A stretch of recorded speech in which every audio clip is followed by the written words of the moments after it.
What's up, everybody? Welcome to another installment of What Am I Taking Home for My Personal Collection from the record store. I have been taking less and less, to be completely honest, although this batch has been sitting here for a few months because I just haven't made the video because of other really good videos that have been kind of popping up on my schedule. If you haven't seen, I've actually been putting out some videos lately. I know I'm kind of irregular these days when it comes to my schedule because I'm so busy with the shop, but there's been some really good videos over the past couple months. Definitely go back and check those out if you've missed them. But this video is going to be me talking about some of the records that I have taken home for my personal collection from the shop. From the feedback I'm getting, a lot of people tend to enjoy seeing the records that a record store owner decides to bring home. And like I said, I've been bringing home less than ever before, and I'm actually working on a series coming out very soon that's going to be the antithesis of this series. It's going to be the exact opposite, but more to come on that later. Let's talk about what I have in store for this video. If you haven't subscribed to the channel yet, this would be a great time to do so. Just hit the little button, turn on the bell so you don't miss out on any videos I put out. First up, we have Moom. Finally, We Are No One. This is a double 10-inch in a gatefold. Really beautiful packaging. It matches the absolute beauty and splendor of the music. When this record came in a collection, we all fought over it. All of us here wanted to take this record home. I try to be merciful. I try to be fair. I'm sorry, Goose. This record is absolutely breathtakingly beautiful. It's an Icelandic band, and the vocals are so fragile. The melodies are so delicate. Everything about this record is just heartbreaking. If you like Sigur Rós and you've never listened to Moom, although they don't really tend to get as grand as Sigur Rós tends to get with their arrangements, this 10-inch in particular is so lovely. Every single song on it is beautiful, and I highly recommend giving it a listen. I've listened to some of their other stuff, and I didn't love it quite as much as this. This is definitely, for me, the best thing they've ever done.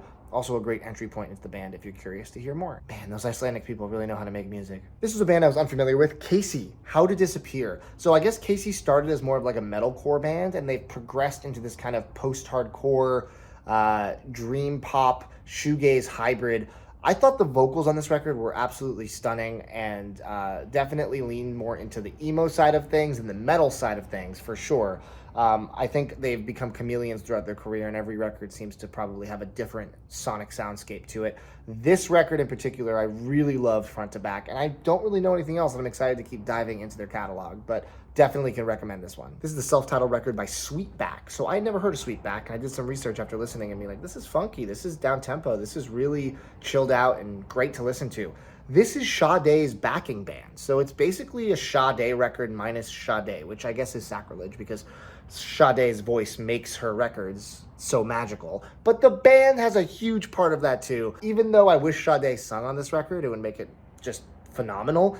It's a really good listen front to back, and I think if you like Sade but haven't listened to Sweetback, definitely give them a shot. This is a repress of Song of a Gypsy by Damon. So if you know psychedelic rock, you are very familiar and acquainted with this private press psychedelic record from the late 60s.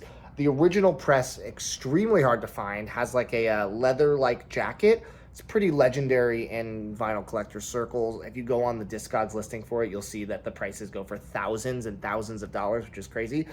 I'm not going to spend that for this, but I do think this is a pretty excellent Psych record. As somebody who is still fairly new to psychedelic music in terms of like early Psych stuff, I like what I like. You know, I gravitate to certain artists, but a lot of it to me does kind of sound very similar, and I have yet to kind of break out of that thought process. This record is really stellar, and I really, really enjoyed it. And if you like Love Forever Changes and some of that like kind of like 60s, late 60s Psych stuff, definitely check this out if you haven't heard it. Quantic, Atlantic Oscillations. This record blew me away when I first heard it. I had never heard this one, but I was familiar with a lot of Quantic stuff. Some of his stuff kind of falls into more of like the down-tempo electronic realm. Some of it falls into more of like a Latin-inspired kind of jazzy thing. It's really all over the place with his music, but this record was super dancey, really high energy, really hypnotic, and just all-consuming rhythms, some Latin elements to it for sure. I really, really enjoyed this album, and I literally could not resist moving my body when this record was playing. Like by the end of the record, I was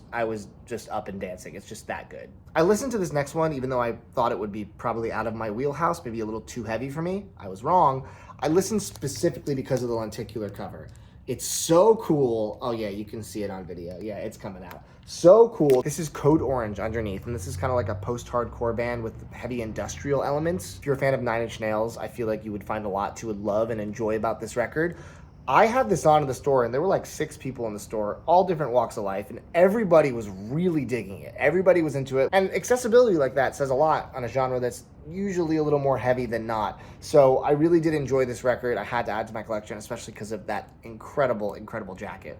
I'm such a sucker for lenticular, man. Lenticulars over zoetropes any day of the week. Rhythm Makers, Soul on Your Side. This was a trade-in from one of our favorite regulars, Brandon, who tends to bring in a lot of really interesting stuff when he trades stuff in. I really loved this album, and I didn't know it. I mean, again, look at these guys. These guys, you know, are going to make some good music. Soulful, funky, just a really consistent record front to back. Definitely some standout cuts on there, but overall, a great thing to just throw on and vibe to. 1976, great stuff. This is a 12-inch single, and I very, very rarely take 12-inch singles. This is Cornelius, and this is from the album Point. It's the song Drop. Point is a great record. The reason I took this is because there was a remix by Kings of Convenience on here. And as you guys probably know, Kings of Convenience is one of my favorite bands. I had never heard this remix, and it is stellar. Anything they're involved with is just gold to me, and I can't believe there was something new for me to hear. So really enjoyed this, definitely taking it just for that song. And then a couple more heavier ones. Like I said, we had that big metalcore drop, metalcore, hardcore, pop punk, emo. It was a lot of stuff that I was familiar with, but a lot of stuff I was not. For example, this August Burns Red, Rescue and Restore. I was mostly intrigued to listen to it because this is the Reese's Pieces variant, which, I mean, come on, that's kind of a perfect name for it. And I'll take this moment to have a little soapbox with my 50,000 plus followers. It is not Reese's Pieces. It's Reese's Pieces. It's a guy named Reese. It's his company, and they're his pieces. Just a little pet peeve. Let's move on. August Burns Red, Rescue and Restore is a really excellent heavy metalcore record while still maintaining a ton of melodic energy. As somebody who is not into just the heaviest of heavy music, this record really spoke to me, and I really enjoyed every single song on it. So really excited to listen to more ABR. I've heard of them for years, but I just assumed it was going to be something I didn't like. Assuming with music is never the right move. You always have to give something a chance, because I discover so much stuff on a whim. Like Of Mice and Men, Of Earth and Sky. Again, a band that I just assumed, it's not for me. I loved this record. There were elements of Slipknot on this record, very kind of in-your-face metalcore, heavy, but again, super catchy. Really love this, and this is a band I'm actually very excited to dive further into as well. And again, I don't have a lot to say about this record, but I will say that I loved it. This is another metalcore record, Invent Animate. The album's called Heavener, and again, I don't have a lot to say. I'm still kind of new to the genre, so I can't really compare it, saying, oh, it sounds like this or whatever it may be. All I could say is that as someone who is a novice metalcore fan, I really, really gravitated to this record. It felt special. And now into more stuff that's more in my obvious wheelhouse. We have A Touch of Cloth by Fila Brazilla. Fila Brazilla is a really prolific project that has a lot of releases and also pseudonyms, and there's just a lot of great stuff to dive into. One of my other favorite records that I've had for a long time that I picked up on a whim back in the day is Jump Leads. Great record, really kind of inexpensive to find for being a 3-disc album. And this record is one of the harder ones to find. Also one of the better records. If you like down-tempo electronic music that has a lot of experimentation and kind of unique sounds in it, this is an album that you should definitely check out. I think this is my favorite Cocktail Twins record. I mean, Heaven in Las Vegas is also phenomenal, but Victoria Land is just breathtaking. From the first note to the last, it is ethereal goodness that I think everybody should listen to. Everybody should own a copy, and this is a first press. I had to take it home. It's so good. Now I'm sad again that Massive Attack canceled the show I was going to go to in Georgia because Elizabeth Fraser, vocalist for Cocktail Twins, was going to be on tour with them doing vocals. One of our regulars, Mikey, who we love, shout out to Mikey. He gave me this as a gift. He just brought it over and was like, I want you to have this. What a nice dude. This is studio shit. This is basically a bootleg that has a bunch of early Metallica stuff. Here's the track list. And on bootlegs, I mean, I feel like ultimately you're never really sure if it's going to sound great. This record sounds as crunchy and as good as any Metallica record I've ever heard. I can't believe that. I don't know what the source is on this, but it just sounds excellent. So I was blown away at how much I liked it, especially the live Seek and Destroy was killer, and the rough mixes of like Hit the Lights, Whiplash, Jump in the Fire, like even though they're rough mixes, they sounded so good. Really impressed by this boot. Speaking of boots, I had a bootleg of this, and I finally found in a collection a first press of Ecstasy and Wine by My Bloody Valentine. It is not one that gets the acclaim that The Great Loveless gets. which is actually on the wall behind me. This is a record that was heavily booted, and finding an original is very hard because the bootlegs are almost indistinguishable from the original press. There are little differences, but you really have to know what to look for. This is actually an original press, so I'm very excited to own this. And honestly, as much as I love Loveless, this is maybe my favorite collection of My Bloody Valentine songs. I know that's a hot take. Recently in a collection, we also got Fun Crusher by Company Flow. Fun Crusher is part of an album that eventually became Fun Crusher Plus, which is with additional tracks. I've been trying to track down a Fun Crusher Plus for a long time. I had one many years ago before I really got deep into like LP and his catalog, and I sold it like a fool. And I haven't been able to find one since. Not one has been traded in. I have not seen one on the wall of a store in town. Just been waiting and waiting, but someone traded in Fun Crusher, which only came in this, I believe, white generic sleeve. I don't think it actually had a proper picture cover ever.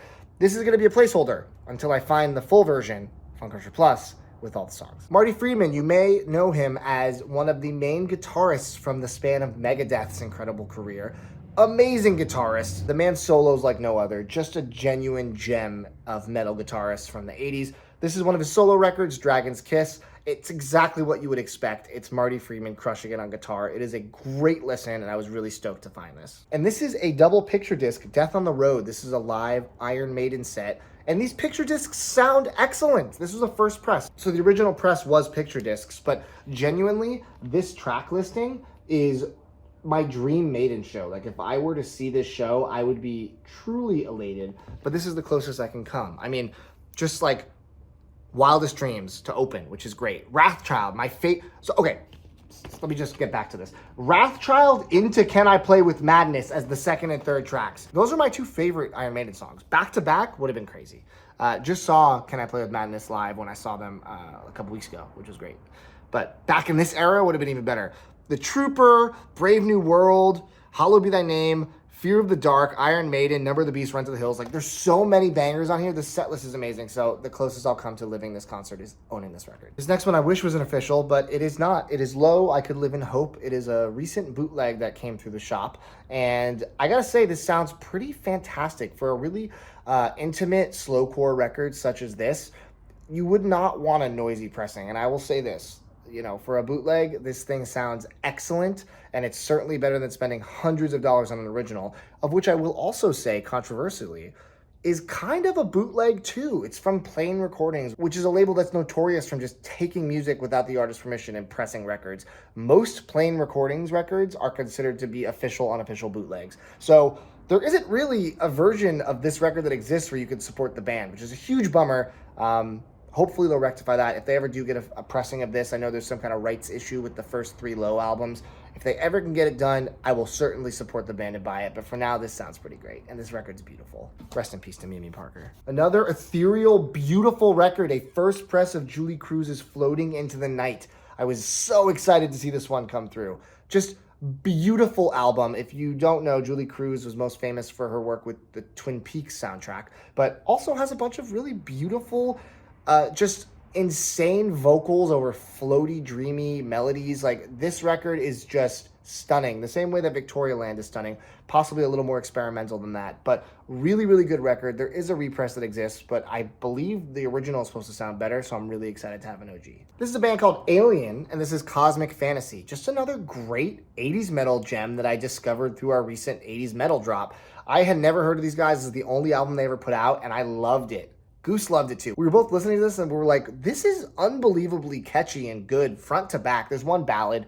The ballad's fine. But the whole album, I mean, the guitar work, the vocals, everything about it really spoke to me. And I wish these guys did more than just this record. This copy, low VG plus at best. So hopefully I'll find a better copy one day. Not a super expensive record to acquire, but definitely if you're an 80s metal fan, you have not heard this, give it a listen. And then I had to get this Motorhead No Remorse. I love this because it is this leather jacket. I love like a really unique vinyl jacket, like denim. I know that like King Gizzard's like a denim jacket. All kinds of interesting choices. Some do wood jackets. I love that. This is a leather jacket with this really nice foiling, and it also came with the OG Motorhead patch, which is super cool. It's just a compilation of songs, some covers, some I think B-sides, and then some, classic Motorhead tracks. So really good set list of tracks, and it's kind of all I need from Motorhead. I thought I wanted more than this, but I think if I'm craving Motorhead, this is what I'm gonna go listen to. I don't really need their full albums as much as I thought. So really excited about this, and I just love the presentation. Super chilled out record, the Maxwell Implosion Small Circle of Friends. Really kind of like tropical, down-tempo stuff. I don't know much about this artist. I believe this is one of their few records. But this album I just genuinely loved. If you like kind of loungy, down-tempo stuff, I highly recommend this one as well. Another 80s metal I had to grab. This is Fate's Warning, No Exit. Loved this album. Just like amazing instrumentation throughout. Feels like it carves its own path in a sea of 80s metal that does kind of blend together at times. This record, from a band that I had never given any thought to, I never really listened to them, really, really loved it. And then music by William Eaton. This was repressed not that long ago, but this is an original press. It came through the shop, and I was kind of captivated by the art. I thought it was really interesting and pretty and, simplistic, but entrancing at the same time. And I listened to it not knowing what to expect. I thought it was going to be more of like a folk record with maybe some vocals. It is basically just ambient guitar with a little bit of country, a little bit of folk elements mixed in there. I would compare it to some of the artists that I've been really digging on lately, like William Tyler and Hayden Pedigo, who do these, and North Americans, of course. I can't believe I almost forgot North Americans, who are just maybe my favorite people that do the ambient guitar. This record is just meandering and beautiful, and definitely worth your ear. I had never heard of William Eaton, and I'm super glad I have now. And then we're gonna end it with two box sets. First one is the Houseplant LP box set, Volume 1. You may have seen stuff about this. This is Seth Rogen's project, where he's been putting out these compilations of soul, funk, kind of some common obvious tracks that you may know, some kind of deeper cuts.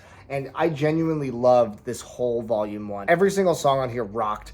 And this is just a box set that I think is worth owning. And I was actually incredulous that these weren't going to just be kind of like BS comps. The fact that this one was so good makes me want to pay attention to all the other ones that he's released. I believe there's 3 now. I could be wrong. There might be 4.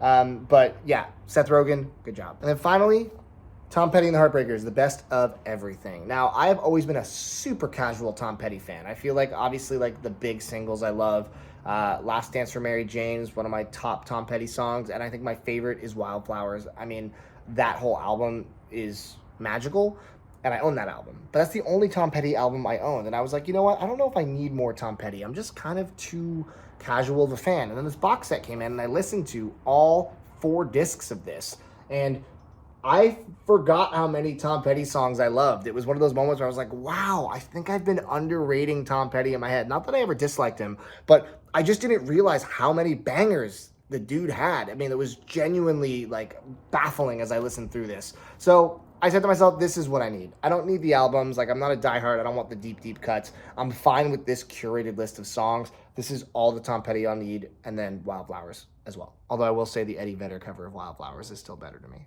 All right, those are the records I've taken home this time, and next time I do a video that's about records, it's probably going to be interesting to see this video and then see that one. So look forward to something in the coming weeks. I've been teasing it for a little while, just been having trouble finding time to get it filmed and get it edited and out to your eyes and ears. But thank you for watching this. Please leave a comment below with your thoughts on any of the records I picked up, any questions you have about owning a record store, whatever you want, leave a comment. Like I said, more coming soon. Take it easy.